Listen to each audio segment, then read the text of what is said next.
The variations we're gonna look at now are without white playing in King's Indian, without them playing e4. So we know that Zemish starts with e4. Also, all the classical variations start with e4 followed by bishop e2, knight f3. The Averbach variations starts with e4. But there are some ways to play for white where they don't go e4 and they don't fianchetto.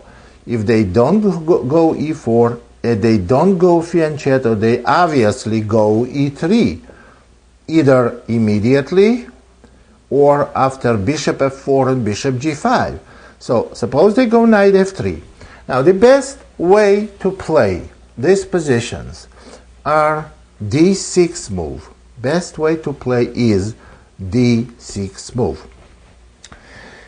Now let's see why we want to go d6 and we don't want to castle yet. Because first of all, d6 is, well, you have to play d6 if you play King's Indian. In a variation of bishop f4 and bishop g5, d6 move makes difference. If white plays bishop to f4, then we go c6. Now, in order to understand what we're doing, I have to explain you some problems black may run to if they castle in this position. Then white goes e3, and when we go knight h5, and we want to get this bishop on g5, on f4, it's very good for black to get this bishop on f4. Then black runs into some problem. Knight h5 is not gonna achieve anything. Bishop g5, h6, bishop h4, and now g5, and looks like black is gonna get this bishop. However, in this position, white does not have to retreat the bishop.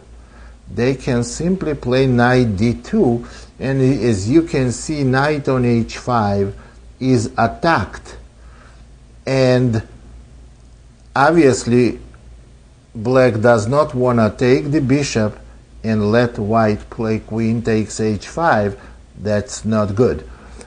So then black wants to save the knight. And if black goes knight f6, white goes bishop g3, and the dark square bishop is still alive, while black made some weaknesses on king's side without any result. So in this position, that's where we played knight h5. But now, let's see for a second if we don't have the castle and we had c6. You see, now knight h5 idea works fine. The difference is between c6 and castle. c6 works much better because now black goes queen a5, creating the threat of knight to e4, and if white plays queen d2 or queen c2, actually on queen c2 we can also go bishop f5, and suppose white goes queen d2. Now our idea of now we're going to succeed getting the white's dark square bishop, because knight h5, bishop g5, h6, and on bishop h4, g5. And black is going to get white's dark square. And why is it so important? Because after bishop g3, knight takes g3 and hg. We have very typical King's Indian bishop on g7. So later on, we're going to go c5 and try to open this bishop, to extend by playing bishop g4, we're going to go c5 and knight c6 to put maximum pressure on white's d4 pawn, forcing them either take on c5 or go d5, and in both cases dark square bishop, black's dark square bishop will be open, which gives black very fine game. So, and again, after bishop f4 and c6, if white goes e3, we go queen to a5.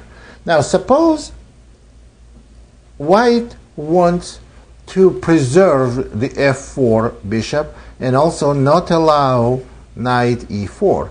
And if they go something like knight to d2, that will not be very good for them, because black simply can go e5 and immediately get very active position. Knight f3 and knight d2 is total waste of time.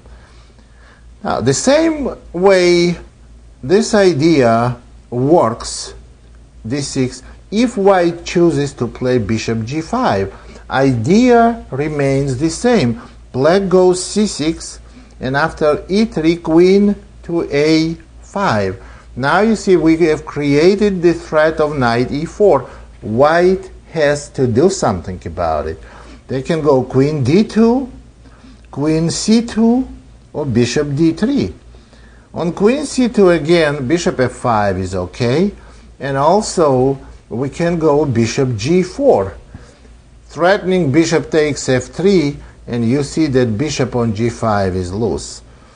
So if white goes queen d2, we also go bishop g4, and now white has to take on f6 or go bishop h4, and then we simply castle, or we can even take on f3.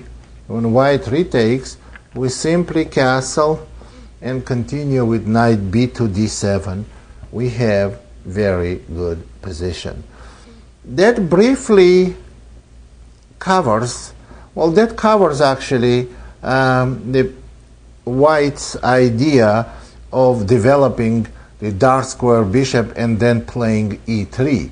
So we have a universal way to play against it. We go c6, we go d6 on a bishop f4, we go c6, and with the next move of queen a5 with the ideas we just analyzed on the board. That will pretty much cover this. Now, e3 variation may be also played without developing dark square bishop. Now, if white goes e3 right away in this position, black will obviously castle, white will go bishop e2, but now black has no problems at all. They have several different ways to get good position. Well, let's go over those possibilities. One of them is knight d7. Actually, both of them start with knight d7, and after castling, now black has a choice to go b6 with the idea of bishop b7, and they are doing just fine, and later on e5, or they can go immediately e5 followed by rook e8 and then e4, and black is doing very fine too. Actually, this position is very much from King's Indian attack. If black's pieces were white and black had an extra tempo, and extra tempo does not make that much difference now because position is closed. So black is doing at least black is at least equal here. So this is good position for black. So e3 without developing dark square bishop is not going to get white anywhere.